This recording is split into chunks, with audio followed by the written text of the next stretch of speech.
सीसामऊ विधानसभा में जो उपचुनाव होने वाले हैं, अभी योगी जी यहाँ से गए हुए हैं। कानपुर के दर्शनपुरवा स्थित सेंट्रल पार्क है, जहाँ पर उनका एक सैलाब, एक जनसमूह यहाँ पर हमें देखने को मिला। एक यहाँ पर उनका जनसभा थी जिसको योगी जी ने यहाँ पर संबोधित किया। इस संदर्भ में मैं बात करने वाला हूँ केपी त्रिपाठी जो वरिष्ठ पत्रकार है। अब उनसे हम जानने की कोशिश करेंगे कि ये जो किस तरीके का परिवर्तन हमको इस बार मिलने वाला। सर, स्वागत है आपका SK न्यूज़ खबर। आप क्या कहेंगे इस बार? देखिए, सीसामऊ विधानसभा जहां की आबादी करीब 2,69,770 करीब है, जिसमें 1,10,000 मुसलमान हैं और बाकी अदर उसमें काउंटेड है, यानी 42% मुसलमान है और 58% हिंदुओं का वोट है। और पिछली कई गतिविधियों से जहां तक ये सीट हमेशा सपा के खाते में रही है, लेकिन इस बार एक बड़ा परिवर्तन देखने में आया, क्योंकि ये सीट ऐसे समय खाली हुई है जिसके कारण उपचुनाव हो रहा है।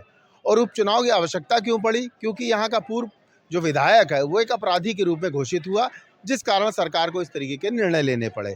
इस बार हिंदू का जो जनमानस है, और चाहे मुस्लिम इलाके हों चाहे क्रिश्चियन कम्युनिटी हो, इनमें एक नए तरीके का जोश पैदा हुआ है, जिससे ये दिखता है कि इस बार जो उपचुनाव सीसामऊ विधानसभा का होगा वो एक इतिहास लिखेगा और शायद की संभावना खत्म हो जाएगी और सुरेश अवस्थी इस बार का विजयी प्रत्याशी होगा। लमसम कितने वोटों से जीतने की?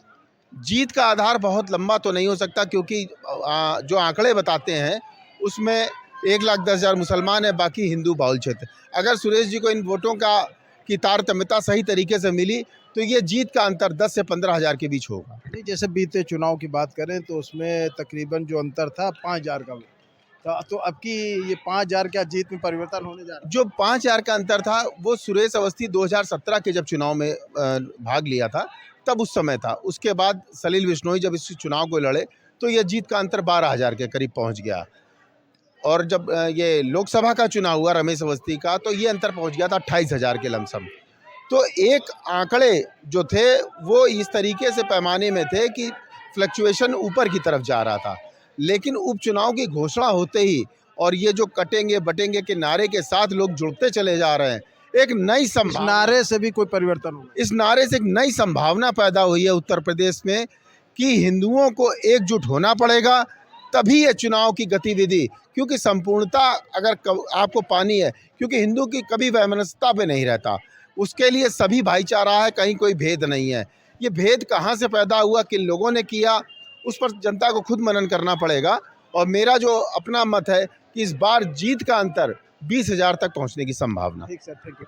ये थे वरिष्ठ पत्रकार केपी त्रिपाठी जी ने। इन्होंने अपने स्पष्ट शब्दों में कहा कि इस बार हर हाल में सीसामऊ विधानसभा का जो उपचुनाव है वो भाजपा की खाते में जाने वाला है। अब ये देखने वाली बात होगी कि आगामी समय में जब परिणाम इसके आएंगे चुनाव उपरांत तो क्या निकल कर आता है, तो आगे आने वाला समय ही इस बात को तय करेगा। SK न्यूज़ खबर आपके लिए सूर्य नारायण के साथ मैं संजय मौर्य, कानपुर।